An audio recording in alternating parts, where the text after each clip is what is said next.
Bismillahirrahmanirrahim. Assalamualaikum warahmatullahi wabarakatuh.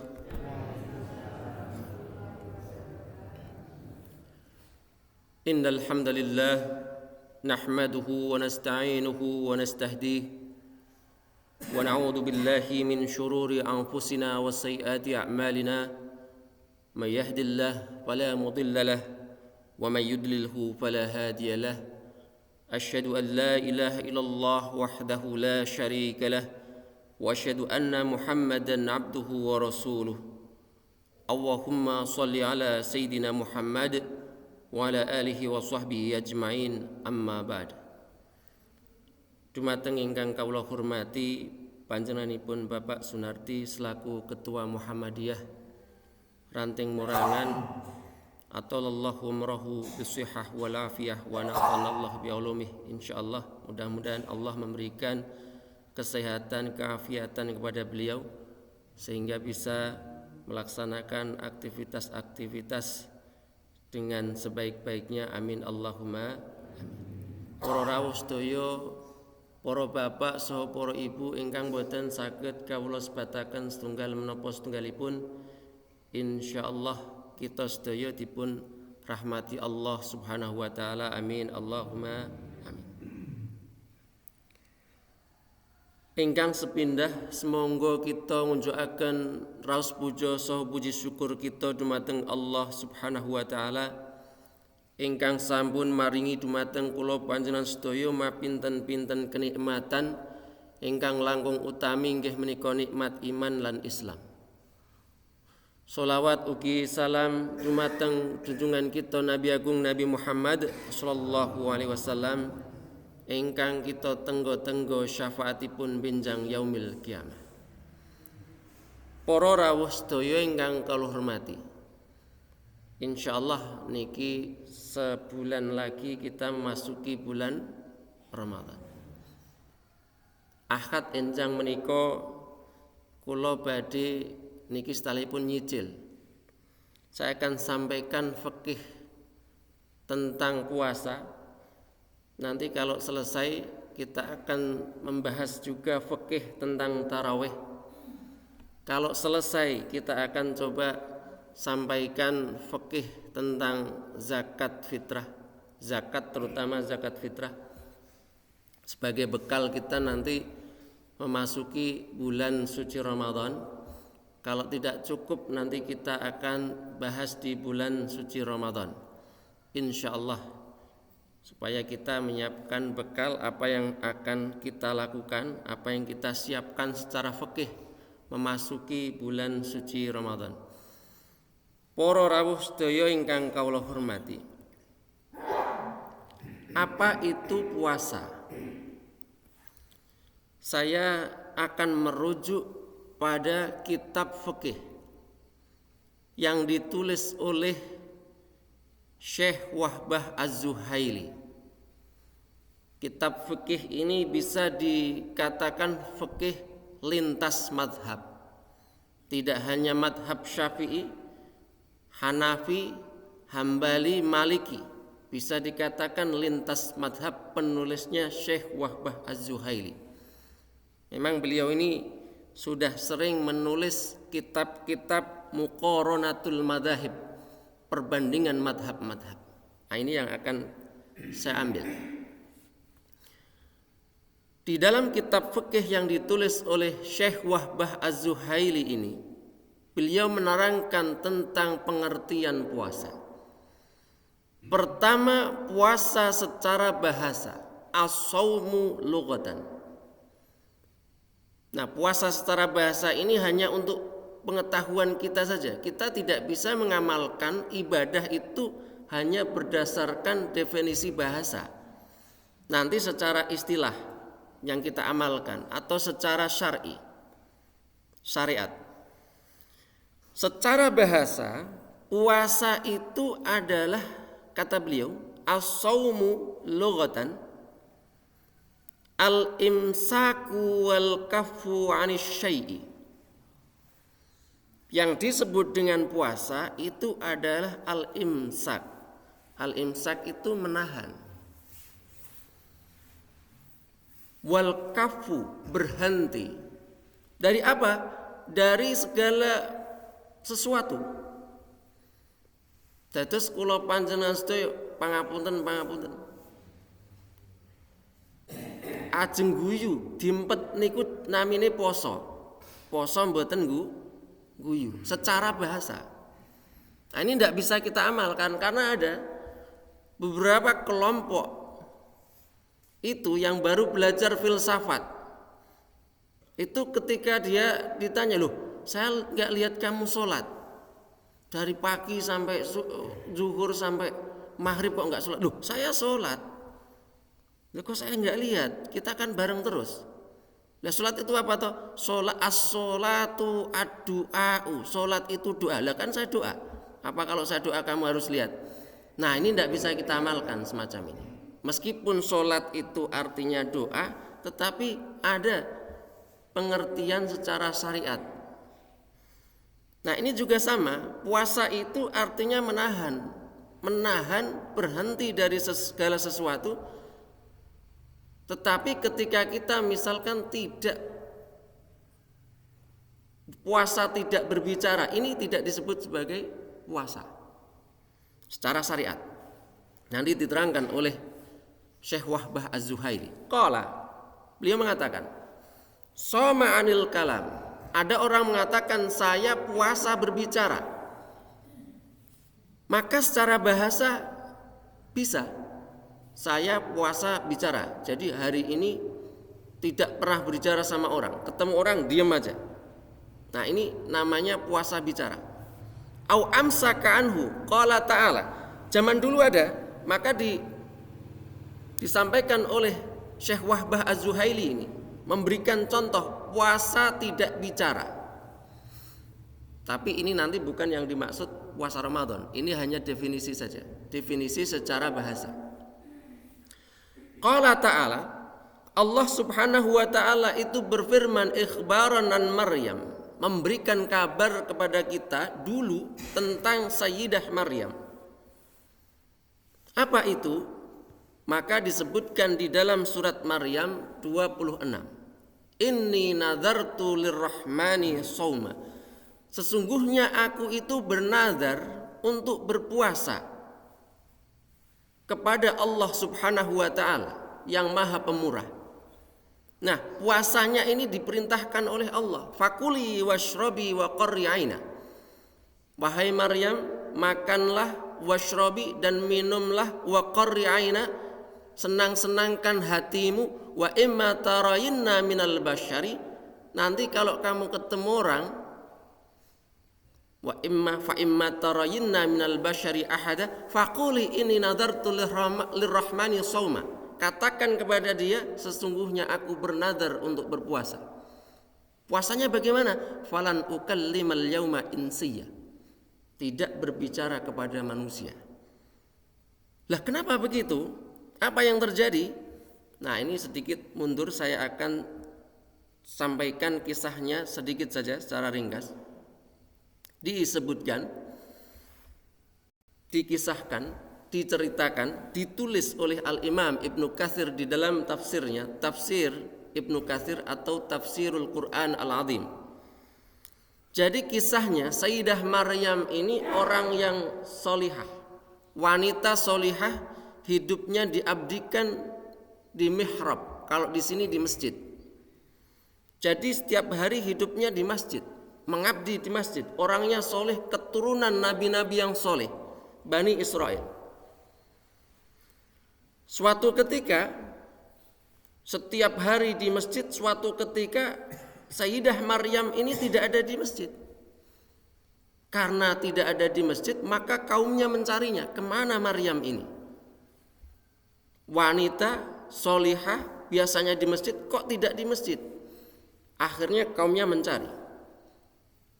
Maka di sini disebutkan di dalam riwayatnya yang panjang, wa kharaja qaumuha fi talabiha.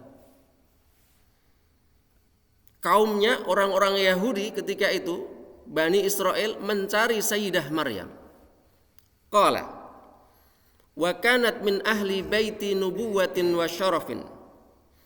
Sayyidah Maryam ini adalah keturunan dari nabi-nabi, silsilahnya dari silsilah nabi-nabi, wa syarafin, dan keluarga yang mempunyai kemuliaan. Falam yuhissu minha syai'a, tapi dicari tidak ketemu, di masjid tidak ada, dicari nggak ketemu. Kamu yang cari. Akhirnya apa?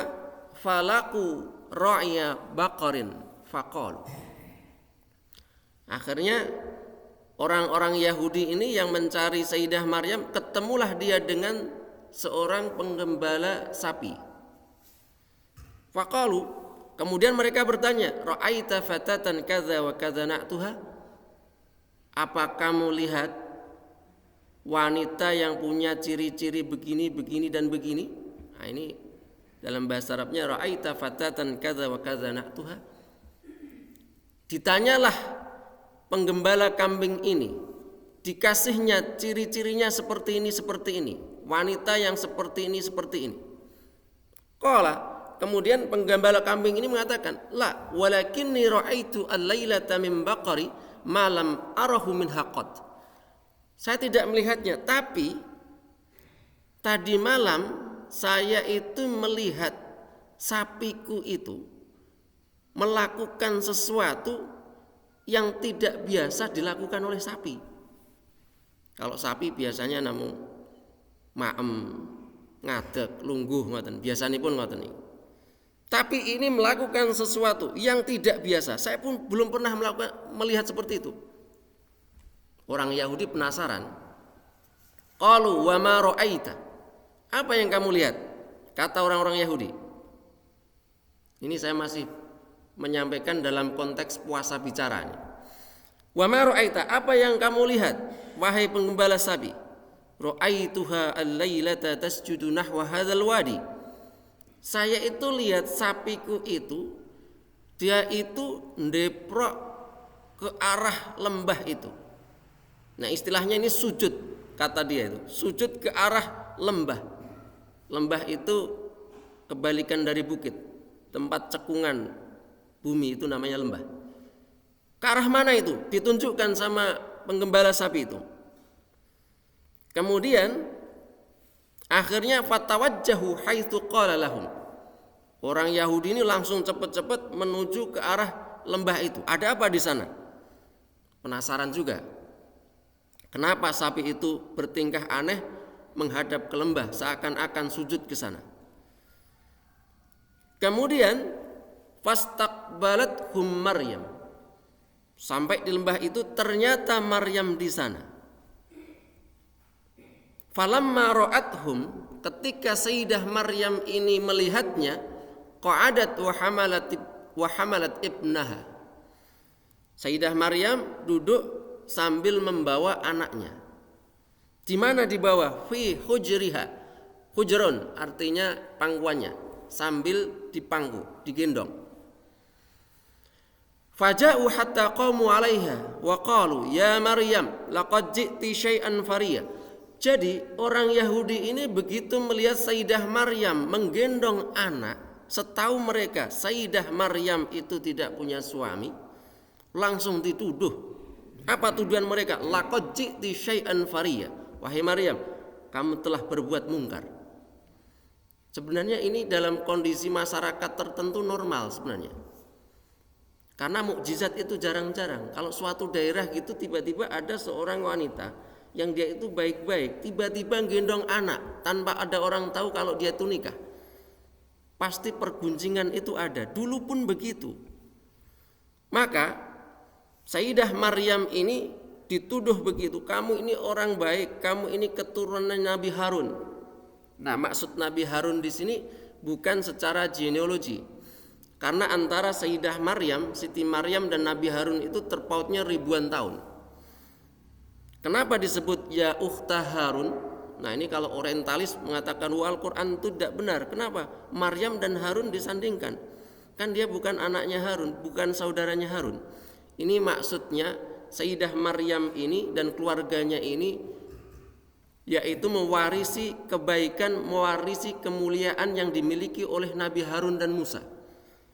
Maka disebut ya ukhta Harun, kamu ini orang-orang baik, memiliki kemuliaan yang dimiliki oleh Nabi Harun, Nabi Musa dan lain sebagainya. Kenapa kamu punya anak tanpa adanya suami? Ini tuduhan orang Yahudi. Maka kalau kita lanjutkan ceritanya, Sayyidah Maryam ini kemudian diperintah oleh Allah untuk berpuasa.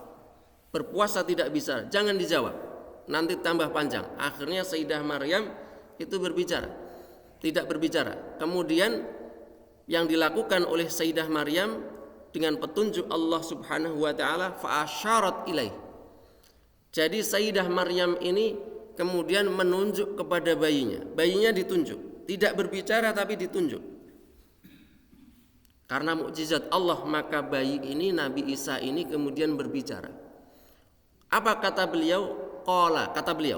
Qala inni Abdullahi ataniyal kitaba wa ja'alani nabiyya wa ja'alani mubarakan aynama kuntu wa awsani bis salati waz zakati ma dumtu hayya wa barram bi walidati wa lam yaj'alni jabbaran syaqiyya wa salamu alayya yauma wulidtu wa yauma amutu wa yauma ub'atu hayya.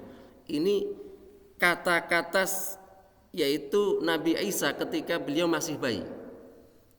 Jadi beliau mengatakan, saya ini adalah hamba Allah. Ataniyal kitab, diberikan kepadaku kitab, wa ja'alani nabiyya, aku dijadikan seorang nabi. Kita bayangkan seorang bayi tiba-tiba dia bisa berbicara, bahwasanya mengaku dia adalah seorang nabi. Ini adalah mukjizat Nabi Isa alaihissalam. Para rawuh sedaya ingkang kula hormati. Nah, ini konteks puasa bicara, tidak berbicara. Nah, ini tidak ada di dalam Islam. Zaman dulu hanya disebutkan oleh Syekh Wahbah Az-Zuhaili, dulu ada puasa tidak bicara. Kemudian beliau menyampaikan dalilnya, yaitu Sayyidah Maryam. Ini secara bahasa. Kemudian secara syariat, apa itu yang namanya puasa? Huwa al-imsaku. Yang disebut dengan puasa, ini masih dari kitab yang ditulis oleh Syekh Wahbah Az-Zuhaili. Al-imsaku anil muftirati, yaitu menahan diri dari setiap apa yang membatalkan puasa itu. Min tulu'il fajri. Waktunya kapan? Waktunya dari tulu'il fajri, bukan tulu'i syamsi. Kalau tulu'i syamsi terbit matahari. Tulu'il fajri artinya terbitnya fajar, artinya masuk waktu subuh. Lah kapan masuknya waktu subuh? Ya ketika azan itu. Lalu yang menjadi pertanyaan, dan ini sering ditanyakan, ketika azan kemudian kita masih membawa piring, piringnya masih ada isinya, tinggal satu suapan lagi misalkan, apakah kita menghabiskan atau sudah? Atau ketika azan di mulut kita masih ada makanan, apakah kita telan atau tidak? Kalau tidak ditelan kok ya iman-iman, mubadir katanya. Ini pertanyaan. Nah, maka kajian fikih Ramadan ini kita menyiapkan diri dari mental ilmu-ilmu yang mesti kita kuasai sebelum masuk Ramadan, supaya puasa kita mudah-mudahan lebih afdol karena didasarkan dengan ilmu. Para rawuh sedaya ingkang nuwun, sebab ada hadis begini di dalam kitab Sunan Abi Dawud. Hadis ini dicek oleh namanya Syekh Albani, ulama Arab Saudi. Beliau peneliti hadis. Hadis yang ada di Sunan Abi Dawud ini yaitu derajatnya hasan sahih. Hasan sahih ya sahih. Saya sudah bisa menduga kenapa Syekh Albani bisa mengatakan sahih, hasan sahih. Sebab hadis ini ada di dalam kitab Sahih Muslim, ada di dalam kitab Sahih Al-Bukhari. Maka setiap kita pun bisa menyimpulkan ini sahih. Di dalam kitab Sunan Abu Dawud ada hadis dinyatakan sahih. Kenapa? Karena di dalam kitab Sahih Bukhari ada, di dalam kitab Sahih Muslim ada. Apa saya cek?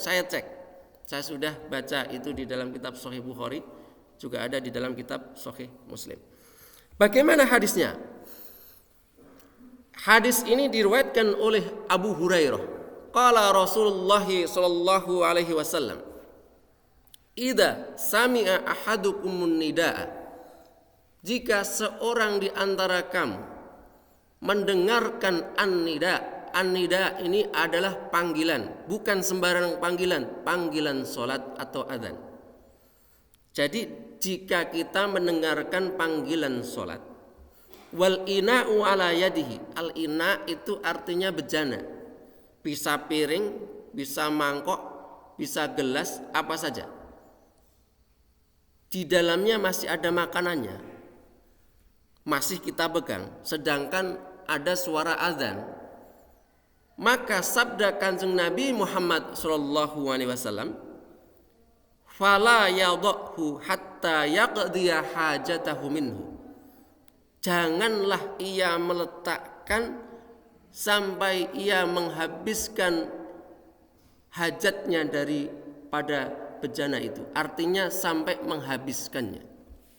Sekali lagi, jadi kalau seorang di antara kita sami'a ahadukum munida, kalau kita mendengarkan suara azan, masih ada mangkok, masih ada piring, masih ada gelas itu di tangan kita, di dalamnya masih ada makanan, janganlah diletakkan sampai dia menghabiskannya. Dados dintekne sudah azan. Nah, ini kalau kita baca dari hadis ini saja, maka kesimpulan kita akan begitu. Maka belajar agama ini, pangapunten, tidak cukup dengan satu hadis sahih, tidak cukup dengan 2 hadis sahih, bahkan kadang 10 hadis sahih pun tidak cukup. Karena kajian Islam itu kajian yang komprehensif, nanti di cross check dengan Al-Quran, bagaimana kemudian ijma, bagaimana itu kias dan lain sebagainya. Lah maknanya ini apa? Oh berarti kalau adzan subuh, ada adzan, kemudian kita masih membawa makanan, dihabiskan boleh ini berarti. Nah maka kalau kita melihat dari hadis-hadis yang lain, dari kitab Sahih Al-Bukhari disebutkan, riwayatnya panjang, An Ibnu Mas'ud radhiyallahu anhu qala Rasulullah sallallahu alaihi wasallam. Kanjeng Nabi Muhammad sallallahu alaihi wasallam lebih spesifik di sini. Beliau mengatakan, la yamna'anna ahadan minkum. Janganlah sekali-kali mencegah dari kamu sekalian. Apa itu? Adzanu Bilalin. Azannya Bilal. Au qala nida'u Bilalin.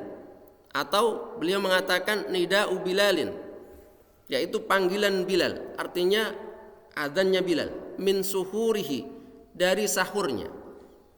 Nah ternyata zaman dulu itu adzan itu ada 2. Yang pertama malam hari, kemudian yang kedua subuh. Yang subuh itu Ummu Maktum namanya, yang adzan.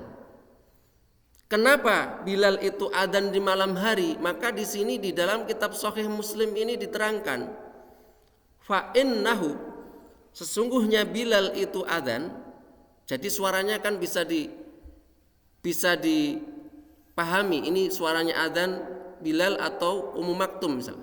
Oh ini baru Bilal, oh berarti masih bisa sahur, karena adzannya malam hari.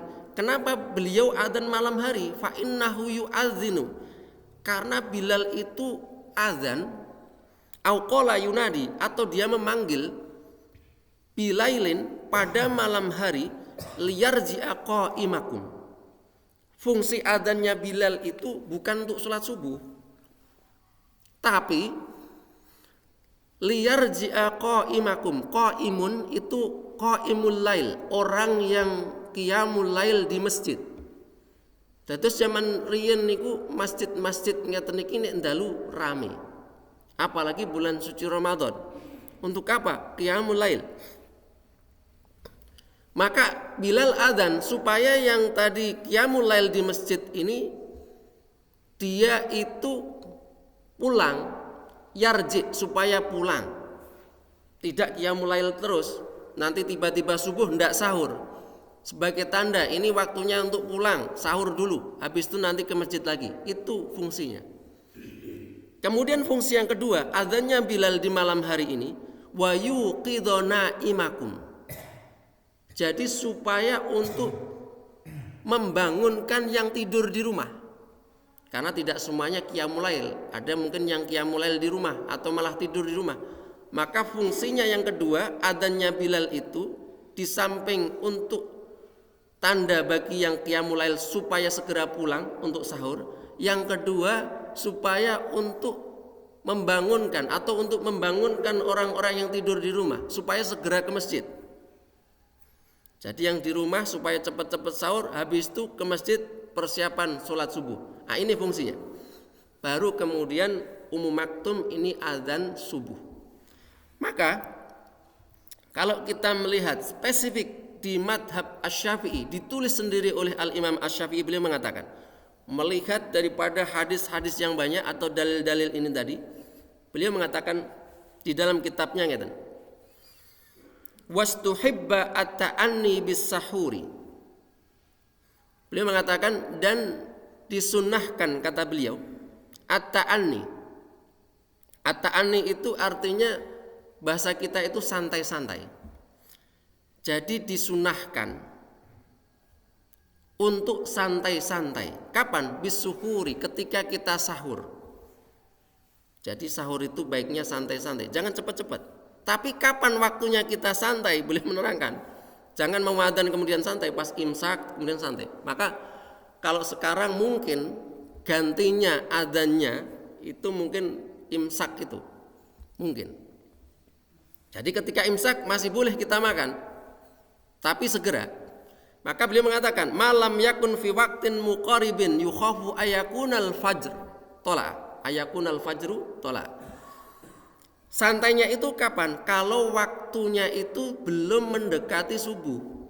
Misalkan subuh jam 4, kita bangun jam 3, maka sunnah untuk santai-santai. Tidak usah buru-buru. Sebab apa? Supaya nanti kuat. Kalau buru-buru nanti cepat habis, nanti cepat lapar. Maka santai-santailah di waktu yang longgar itu. Tetapi kata beliau, fa inni uhibbu qat'ahu fi dzalikal waqti. Tapi kalau sudah mendekati waktu subuh, mungkin imsaknya. Kalau sekarang mungkin imsak itu sudah mendekati itu. Meskipun masih boleh, beliau mengatakan saya lebih senang untuk berhenti. Bukan berarti dilarang, tidak. Imsak itu tidak dilarang. Tapi saya lebih senang untuk berhenti karena jaga-jaga.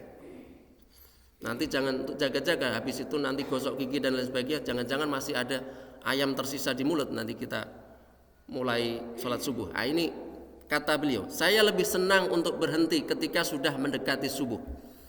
Sebab apa? Fa'in tola al-fajru. Kalau nanti subuh sudah datang, artinya tandanya tadi adzan subuh itu. Fa in tala al-fajru wa fihi syai'un, fihun itu artinya adalah mulut. Nah, di dalam bahasa Arab itu sebenarnya famun. Tapi orang Arab kadang agak berat mengatakan famun, maka kemudian digampangkan menjadi fihun. Wa fihi syai'un, dan di dalam mulutnya ini ada sesuatu. Jadi sudah adzan subuh, di mulut kita ini ada sesuatu, qad adkhalahu, sudah dimasukkan ke mulut kita. Wa madaghahu, tidak dimasukkan saja, sudah dikunyah. Jadi begitu kita masukkan makanan ke mulut, kita kunyah. Mungkin kita baru masukkan tahu goreng misalkan. Kemudian kita kunyah tahu itu. Lalu adzan subuh, apa yang mesti kita lakukan? Kata beliau, Imam Syafi'i, ini tentu beliau ini sudah mengkaji dari berbagai macam aspek dalil, sehingga beliau nulis di dalam kitab Umnya ini mengatakan lafadhahu. Apa arti lafadhahu? Maka muntahkan, dimuntahkan. Jadi mengke kula panjenengan sedaya Kalau kita masuk bulan suci Ramadan, delalah imsak lewat, belum bangun, nggak tahu ini sudah imsak atau belum. Ternyata sudah imsak karena kerinan bahasa kita. Kita makan, enggak apa-apa makan, silahkan makan. Tapi begitu Allahu Akbar, apa yang ada di mulut dimuntahkan, dikeluarkan. Sebab apa? Li'anna idkhalahu. Apa enggak batal begitu? Kan sudah masuk mulut, kan sudah dikunyah. Nah ini kadang-kadang kita ragu, ini kita batal enggak ini? Itu sudah kita kunyah ini. Nah kata beliau, li'anna idkhalahu, karena memasukkan makanan itu fahu ke dalam mulut, la yasna'u say'an, itu tidak membatalkan puasa. Innama yuftiru bi idkhalihi jaufihi. Yang membatalkan itu kalau kita kunyah, kita telan, itu baru membatalkan. Jadi mohon maaf, kula panjenengan sedaya siang-siang misalkan nih, kok pengen dawet awan-awan, pengen apa? Dawet. Terus waduh saking pengine mboten kuat. Akhirnya dawetnya itu kita masukkan ke mulut, dikumur-kumur. Niku batal apa mboten? Mboten batal selama tidak ditelan. Tapi kurang kerjaan kenapa nggih? Kurang kerjaan. Siang-siang kadang-kadang kan ngoten to. Mlaku-mlaku teng Solo Tigo, wah ketok seger men. Akhirnya saking pingine terus kumur-kumur dawet. Atau pengen misalkan ayam goreng. Begitu ke jalan-jalan ke kota, di sana ada fried chicken. Waduh, kayaknya kok enak sekali. Kita kunyah-kunyah. Selama tidak masuk mulut, masuk perut, maka itu tidak membatalkan, tapi kurang kerjaan. Atau takutnya nanti ada yang ketelan. Nah, akhirnya batal puasa kita. Para rawuh sedaya ingkang hormati. Nah, sampai di sini dulu untuk pembahasan tentang puasa ini. Masih banyak kajian tentang fikih puasa ini. Insyaallah nanti mudah-mudahan kita ada kesempatan di waktu yang akan datang, kita akan melanjutkan. Kenapa sejak awal ini kita sampaikan? Karena untuk persiapan kita memasuki bulan suci Ramadan, nanti mudah-mudahan waktunya cukup. Menika ingkang saged kawula aturaken, mbok pilih wonten kalepatanipun kawula nyuwun pangapunten. Saderengipun kita akhiri, monggo kita tutup sesarengan kanthi doa kafaratul majlis. Bismillahirrahmanirrahim. Subhanakallahumma asyhadu astaghfirullah. Billahi taufiq wal hidayah. Assalamualaikum warahmatullahi wabarakatuh.